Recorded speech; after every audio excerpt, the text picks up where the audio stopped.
Seja bem-vindo e bem-vinda ao Diálogos de Impacto. Se você está ouvindo isso, é porque se interessa em causar impacto positivo no mundo. Fazer a diferença é com você mesmo. Bom, é com a gente mesmo. Aqui na Fundação Norberto Odebrecht, isso também é o que nos motiva. E foi o que nos motivou a criar esse podcast, que vai entrevistar nomes do terceiro setor para falar sobre transformação social, doação e sobre um futuro mais sustentável. E aí, vamos participar dessa conversa de impacto?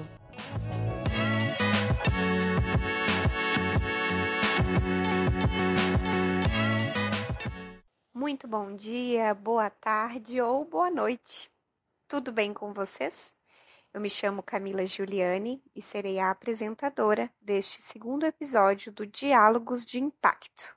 Bem, eu começo dizendo que se você está ouvindo esse podcast e se interessa por impacto socioambiental, é possível que já tenha tido contato com uma ONG em sua vida. Pode ser aquela do seu bairro, de menor porte, ou aquela famosa, nacional ou internacional, que você segue nas redes sociais, por exemplo.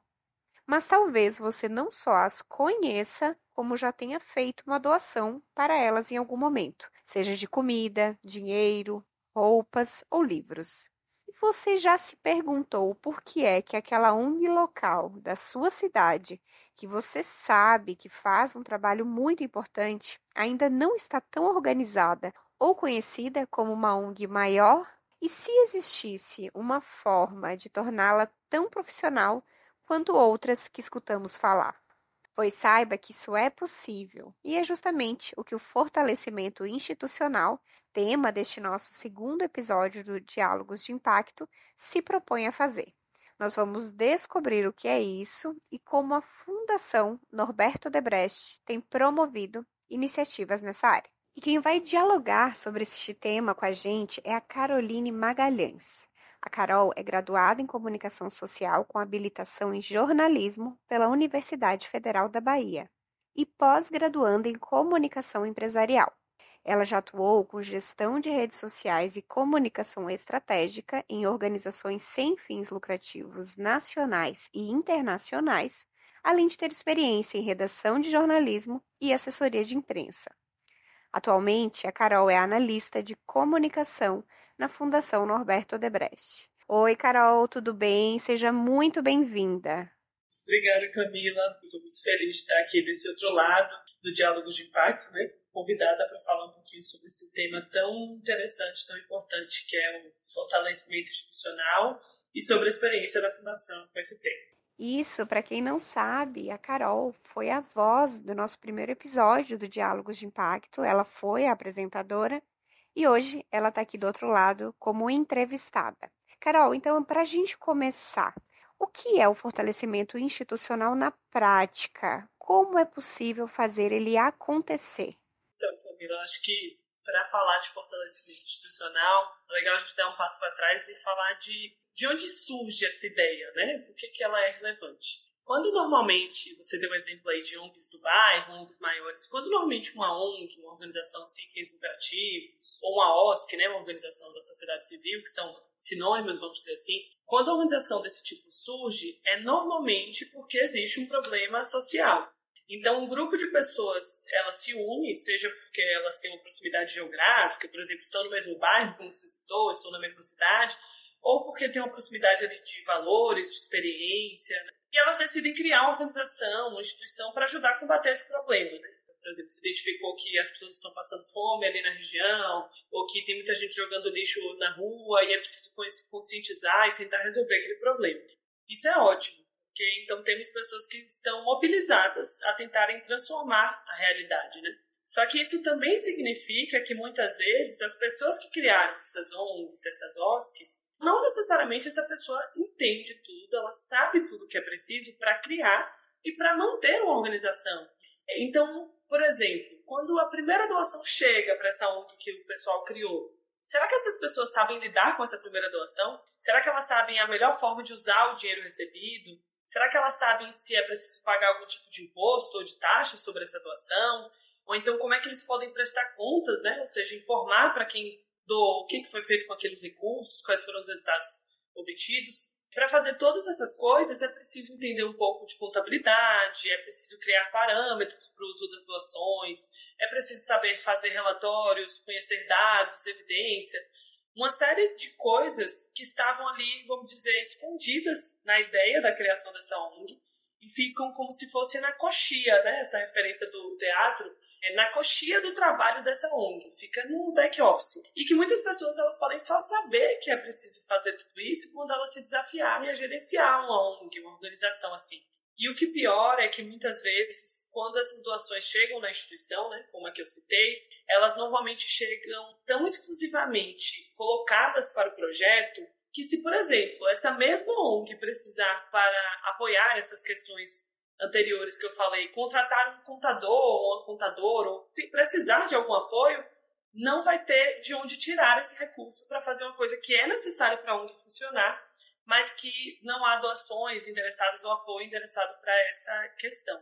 Então, em resumo, Camila, o fortalecimento institucional ele é o impulsionamento de uma organização para lidar e para gerenciar melhor a estrutura da ONG, esse back-office que eu falei, né? Com essas coisas que talvez são pouco divulgadas, pouco visíveis, mas que são muito necessárias para que o trabalho social, independente de qual for, ele possa acontecer.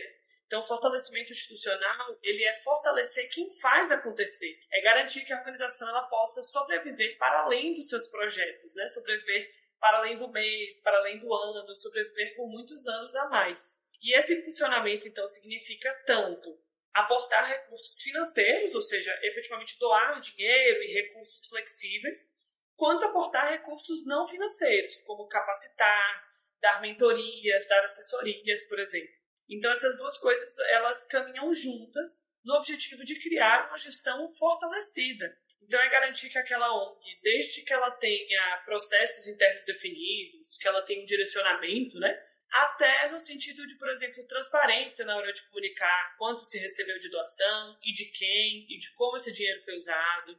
Então, isso envolve muitas coisas. Envolve planejamento, divisão de tarefas, formalização da organização, regularidade fiscal, existência e manutenção de conselhos, de órgãos de decisão, prestação de contas.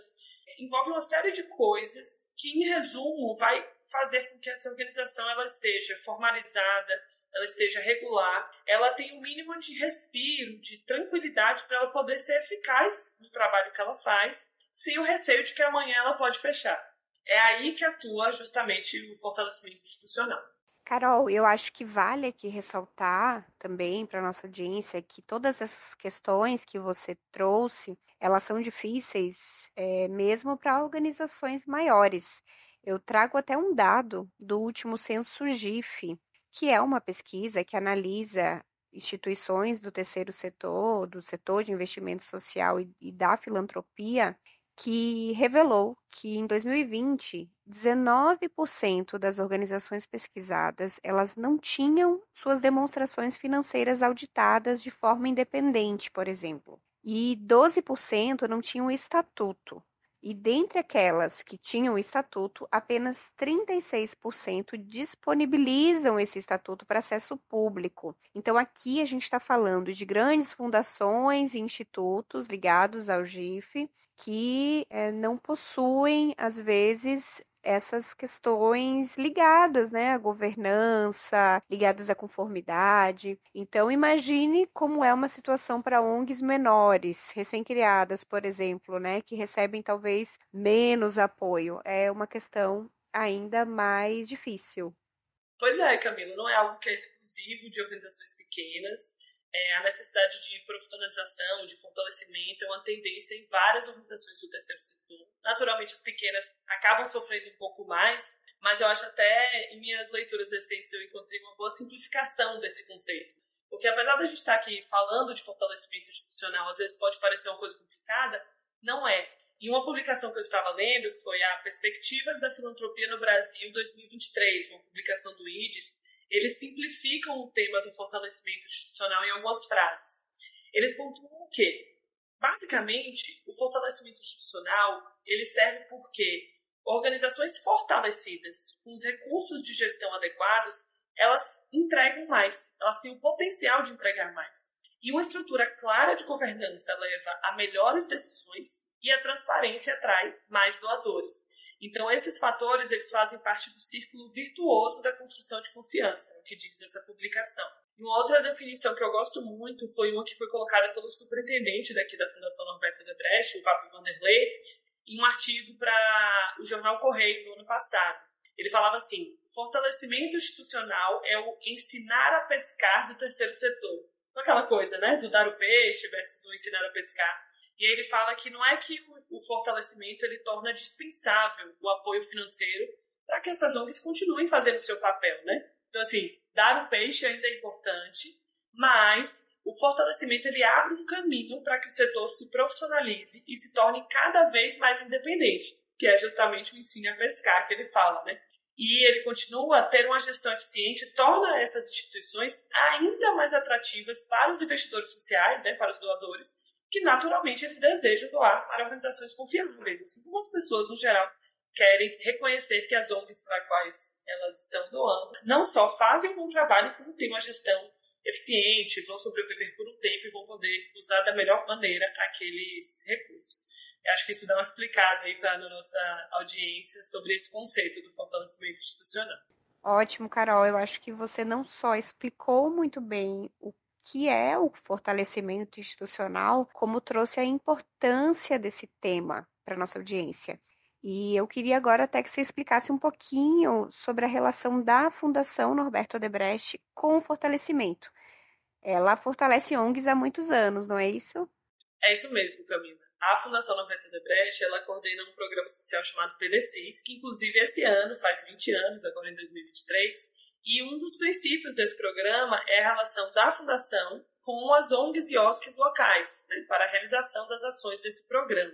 Então, enquanto essas instituições são as responsáveis por diretamente executar os projetos e impactar os beneficiários, uma das responsabilidades da Fundação nessa coordenação é justamente fortalecer institucionalmente essas parceiras. Então, a Fundação ela dá apoio institucional para as nossas parceiras desenvolverem uma gestão mais robusta, mais alinhada com as melhores práticas de governança. E a nossa equipe, então, atua, por exemplo, ajudando essas organizações a encontrar e a se candidatar a editais, a criar e a executar sistemas de monitoramento, de avaliação de resultados, a criar estratégias de comunicação, a realizar campanhas de captação de doação, a atenderem a critérios de conformidade, uma coisa importantíssima, a responder melhor a auditorias, a perguntas de parceiros. É uma série de atividades que está incluída aí nesse escopo de apoio e de fortalecimento institucional. E como esse apoio, Camila, ele é feito em colaboração, em parceria há muitos anos, esse conhecimento ele foi ficando para essas ONGs, né? Fazendo com que elas se tornassem cada vez mais autônomas, mais independentes, mais profissionais e gerando assim, benefícios concretos no dia a dia delas. Né? Para citar alguns exemplos, uma das nossas instituições parceiras na implementação do PDCIS, por exemplo, que é a Organização de Conservação da Terra, a OCT, ela já foi reconhecida como a melhor ONG ambiental do país, lá em 2019. Além disso, as Casas Familiares do Baixo Sul da Bahia, que são outras dessas organizações parceiras da Fundação, elas já receberam investimentos do Criança Esperança e de empresas como Nubank, Bayer, Braskem, Ocean, Santander, Cargill. Então, são grandes empresas, grandes organizações que confiam nessas instituições justamente por elas unirem resultados transformadores com uma gestão que é eficiente, que é ética e que é transparente. E agora, enquanto fundação, né, a gente está em um momento muito interessante, porque a gente está ofertando esse apoio, esse fortalecimento para novas instituições. Sim, e eu queria falar justamente sobre isso, sobre esse novo momento. Uma das iniciativas para a expansão desse serviço, dessa consultoria, foi justamente a realização de um prêmio para ONGs de Salvador, que foi o Prêmio ONG Forte. Mas eu vou deixar para você falar melhor sobre ele. Você pode nos contar um pouquinho como foi? Isso mesmo, Camila. Foi o Prêmio ONG Forte. Esse prêmio foi uma iniciativa daqui da Fundação Norberto Odebrecht, em parceria com a Fundação Maria Emília, uma instituição que atua com saúde e educação. E o objetivo da premiação foi contemplar uma ONG de Salvador, né, capital da Bahia, que atuasse com a educação ou a formação de crianças, adolescentes e jovens, e que precisasse ter a sua gestão fortalecida. Qual era a nossa ideia? A ideia era de que, como a Fundação desejava expandir esse apoio a mais locais, né, a outras organizações em diferentes locais, o melhor lugar para começar seria em Salvador, que é o lugar onde sempre esteve a sede institucional da Fundação Norberto Odebrecht. E é um lugar com tantas instituições e coletivos atuantes, engajados, que poderiam se beneficiar desse trabalho, né? Então, essa premiação ela foi lançada em novembro de 2022, no ano passado. Ela foi lançada na plataforma Prozas e teve mais de 5.000 visualizações do edital, que já dá uma ideia do quanto é importante esse tema do fortalecimento e quantas instituições entendem que é importante para a sobrevivência e a perpetuação delas, que elas sejam fortalecidas. No final, a gente teve 30 organizações inscritas, resultados que nos deixaram muito felizes por aqui. E eu particularmente, viu, Camila, porque eu pude liderar essa divulgação, essa promoção desse edital. Bom, finalizado o edital, essas inscrições foram avaliadas, então, por comissões especializadas. Comissões que foram compostas tanto por integrantes das duas fundações, né, que realizaram o prêmio, quanto por convidados externos das áreas de conformidade, sustentabilidade e educação. E essas comissões elas avaliaram aspectos como conformidade, gestão, necessidade de apoio, a causa social, parcerias, a forma de atuar dessa ONG, enfim, uma série de questões para poder tomar a decisão final, que foi anunciada essa decisão final em fevereiro desse ano, agora em 2023, com a escolha da Associação de Moradores do Conjunto Santa Luzia, que é uma ONG que atua com desenvolvimento local de um bairro chamado Uruguai. Ela foi a grande vencedora e desde então essa ONG está sendo capacitada, está recebendo uma assessoria da Fundação Norberto Odebrecht. A gente pode dizer então, Carol, que esse é um prêmio, é uma iniciativa que ela mostra justamente essa capacidade da fundação, desse know-how em fortalecimento institucional e que começa aí a ser expandido. Isso é muito legal. E como tem sido essa experiência junto com a Associação de Moradores do Conjunto Santa Luzia? Se a gente pode resumir essa experiência em uma palavra, eu diria que é transformadora para ambos os lados. A experiência de fortalecimento junto à Associação Santa Luzia começou com um diagnóstico, né, realizado pela Fundação junto a eles, para identificar as principais queixas, as principais questões ligadas aos processos dessa ONG. E desde então, a partir desse diagnóstico, a nossa equipe tem realizado capacitações para a equipe da associação sobre captação de recursos, comunicação, conformidade, governança, aspectos jurídicos, planejamento anual e uma série de outros temas baseados no que eles nos informaram. São capacitações, Camila, muito participativas, para justamente fazer com que esse conhecimento transmitido ele faça sentido para a realidade da ONG e que ele possa ser colocado em prática. E nesses encontros, nós também estamos compartilhando tecnologias de gestão próprias da Fundação, utilizadas por nós, como o Programa de Ação, que é uma ferramenta de planejamento de estratégia com essa associação, com o sentido de que são ferramentas das quais eles poderão se empoderar, poderão aplicar da melhor forma, né, da forma que for condizente com o contexto deles, junto à equipe, aos voluntários e à própria comunidade, aos beneficiários deles. Então, no total, esse é um trabalho que ainda está acontecendo, né, enquanto a gente está gravando esse podcast, está chegando ao final, mas a previsão é que sejam cerca de 100 horas de trabalho dedicados a essa iniciativa, e mesmo antes da conclusão, né, como eu disse, é um trabalho que está sendo encerrado, já é possível sentir o impacto disso no dia a dia da ONG, na postura dos integrantes, dos voluntários, e justamente porque o nosso grande objetivo é poder incentivar neles uma visão mais estratégica, uma visão mais sistêmica, e a necessidade de formalizar os processos que na prática já são realizados, né, dentro da organização. E vale ressaltar que a gente considera importante não só as capacitações em si, mas também o debate, a conversa e a inspiração. Isso faz parte do processo também. Por isso que, além dessa assessoria recebida pela ONG, uma coisa que a Fundação também fez foi dar a oportunidade dos dirigentes, das lideranças dessa ONG visitarem o Baixo Sul da Bahia, onde o programa social que a Fundação coordena, ele é executado, e conversar diretamente com os gestores e os beneficiários das nossas ONGs parceiras na região. E foi um momento muito emocionante do ponto de vista da transformação social, né? Porque primeiro houve uma conexão entre regiões que são muito diferentes, mas também tem muita coisa em comum. Um bairro periférico de uma capital, onde a Associação Santa Luzia atua, e comunidades rurais do interior do estado, né? Onde as outras organizações, essas as parceiras da Fundação, elas estão. Apesar da diferença, né, do urbano, do rural, há muitas similaridades, né, de fragilidades, de potência. E além, enfim, desse momento de inspiração, houve também a permissão para a conversa sobre os desafios de gerenciar uma ONG, de como captar parceiros, de como se profissionalizar diretamente entre dirigentes dessas ONGs. E essa possibilidade de aprender, né, com as experiências das ONGs que fazem parte do PDCIS e que já são fortalecidas institucionalmente. Então, como eu disse, tem sido assim, uma experiência transformadora para nós e para eles. A associação ela é uma organização com décadas de trabalho. Ela atua em uma região muito vulnerável de Salvador e ela conta com muito reconhecimento, muito apoio da comunidade. Isso não vem do nada, isso vem de anos e anos atuando de uma forma engajada, apaixonada, cobrando o poder público, se aliando com outras organizações e com empresas, e tendo um papel importantíssimo para dar mais oportunidades a quem vive ali no bairro, na região que eles atuam. Nós estamos aprendendo muito. E, assim, é um aprendizado de mão dupla, e eu acho que é importante destacar isso, para evitar que pareça que, quando a gente fala de fortalecimento institucional, é apenas quem fortalece a gestão, é apenas quem tem mais facilidade com os aspectos de governança que tem o que ensinar. Isso não é verdade. Fortalecer ONGs, fortalecer as pessoas responsáveis por ONGs, não é burocratizar, não é higienizar essas organizações. É buscar dar o necessário para que elas façam melhor o que elas já fazem. Acho que a experiência com a Associação Santa Luzia está mostrando muito isso, né? O potencial desse trabalho de alavancar, impulsionar realmente.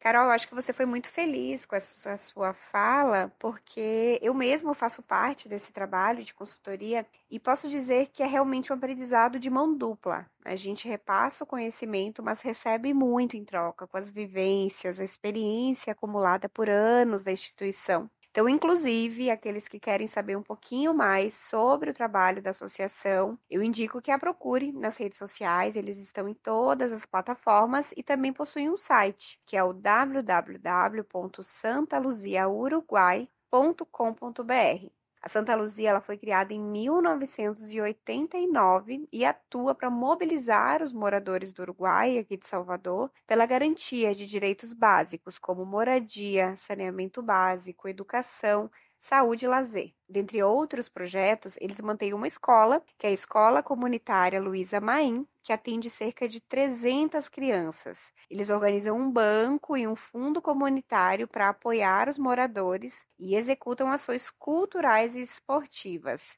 É um trabalho muito transformador. Bem, e nos encaminhando aqui para o final do nosso bate-papo, eu acho bem válido a gente deixar algumas recomendações de leitura sobre fortalecimento institucional. Você tem alguma recomendação especial, Carol? Camila, sem dúvidas, tem muitas recomendações, vou passar algumas agora para a nossa audiência, e eu acho que é interessante a gente fazer recomendações para quem está nos ouvindo, e é uma pessoa que, como você falou no início, né, de vez em quando faz uma doação ou se voluntaria para uma ONG perto dela e quer saber como esse tema que a gente está falando, né, influencia ela mais diretamente. Para essas pessoas, né, as pessoas comuns, eu recomendaria uma visita à lista das melhores ONGs do Brasil em 2022. Essa lista ela é uma iniciativa do Instituto do Ar e ela reconhece organizações que, além de uma boa atuação, né, de uma atuação transformadora, de conseguir impactar e transformar vidas, elas também têm uma gestão forte, são confiáveis. É como se fosse uma seleção das melhores ONGs para as quais se doar naquele ano. E, inclusive, a própria Fundação Norberto Odebrecht faz parte dessa lista no ano passado, algo que foi motivo de bastante orgulho para a gente por aqui.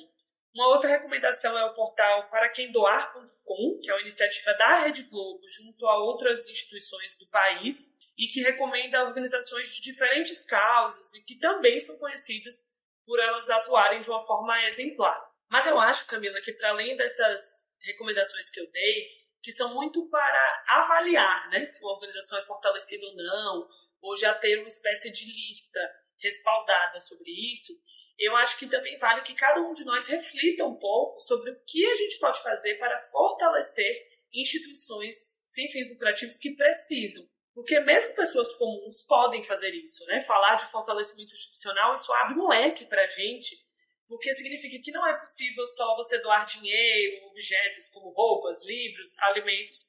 Você também pode doar conhecimento. Vamos supor que você atua com contabilidade. Você pode se voluntariar e tentar ensinar uma pessoa que trabalha em uma ONG aí do seu bairro a organizar melhor aquela parte financeira da instituição. Ou, por exemplo, se você já trabalhou com gestão de projetos ou administração de contratos, que tal se voluntariar um tempo em uma outra instituição sem fins lucrativos, para mostrar a esses responsáveis como é que se faz para diminuir custos, executar melhor o dinheiro, melhorar os processos. É uma série de possibilidades e todo mundo tem um pouco de conhecimento que pode passar para as ONGs e ajudar elas a serem mais fortalecidas. Isso mostra que todo mundo pode ajudar de alguma forma, né? E, Carol, pensando aqui na nossa audiência, se a gente tiver líderes de instituições, CEO de empresas, ou até mesmo pessoas ligadas a instituições do terceiro setor, para esse público, você teria alguma recomendação especial de leitura?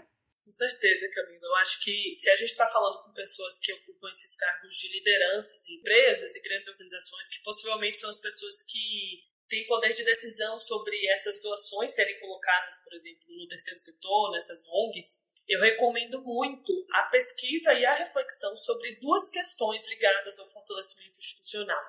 Quando a gente falou lá atrás sobre essa definição, eu acho que isso dá duas reflexões a essas pessoas em cargos de liderança. O primeiro é de que, ao se fazerem doações, ao se dar apoio financeiro, isso sempre tem que estar atrelado, conectado ao fortalecimento institucional, a você capacitar essa ONG, a você ensinar essa ONG. E, além disso, uma outra questão é a discussão sobre a oferta de recursos flexíveis, recursos que podem ser usados de várias formas e não exclusivamente para a execução de projetos. Isso também faz parte do fortalecimento institucional. Eu acredito que esses dois pontos são pontos de reflexão para quem está em cargos de liderança nas organizações. E eu acho que, considerando esses temas, eu tenho duas recomendações de leitura. A primeira é da pesquisa Periferias e Filantropia, Barreiras de Acesso aos Recursos no Brasil. Essa pesquisa ela foi feita pela iniciativa PIPA, com o apoio do Instituto NU. E ela mostrou as dificuldades que ONGs periféricas enfrentam para alcançar os recursos, para poder executar os seus projetos socioambientais. Ou seja, mesmo na hora de doar, existe desigualdade. E essa desigualdade se mostra muito porque organizações de ponta estão ali nas periferias, que são geridas por pessoas que fazem parte de minorias, então pessoas pretas, mulheres, pessoas com deficiência.